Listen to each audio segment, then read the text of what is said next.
আজকে আবার ওয়েন্দ্রিলাকে সাজাতে এসেছি, রিসেপশনে ওকে সাজিয়েছিলাম। ওয়েন্দ্রিলা বলো তোমার কিরকম কি দরকার আজকে লুক? আজকে তো আমি রেড করছি, তো রেডের মধ্যে সিম্পল, আবার একদম সিম্পল যে তা না, মোটামুটি গর্জিয়াস সিম্পল মিক্স করে মোটামুটি ভালো লুক। আচ্ছা ঠিক আছে, চলো তাহলে তোমার প্রেফারেন্স লুক নিয়ে ফিরছি। সো তোমরা শুনতেই পেলে ওর কীরকম লুকের প্রেফারেন্স ছিল। Hello everyone, welcome back to another mini blog. আজকের এই ব্লগে তোমাদের সাথে আমি আই মেকআপটা শেয়ার করব, কিভাবে আই মেকআপটা করলাম।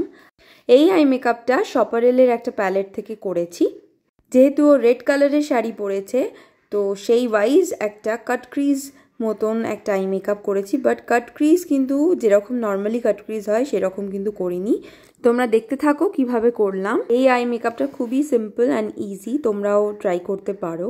এই আই মেকআপটা কিন্তু একটা জাস্ট শ্যাডো দিয়েই কাট করা হয়েছে, নর্মালি যে আমরা কনসিলার দিয়ে যে কাট করে থাকি সেরকমভাবে কিন্তু করিনি।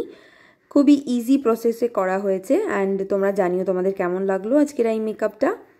তোমরাও যদি এরকম সুন্দর সুন্দর লুক পেতে চাও তোমরাও কিন্তু বুকিং করতে পারো। ওয়েন্দ্রিলা, তোমার কেমন লাগলো?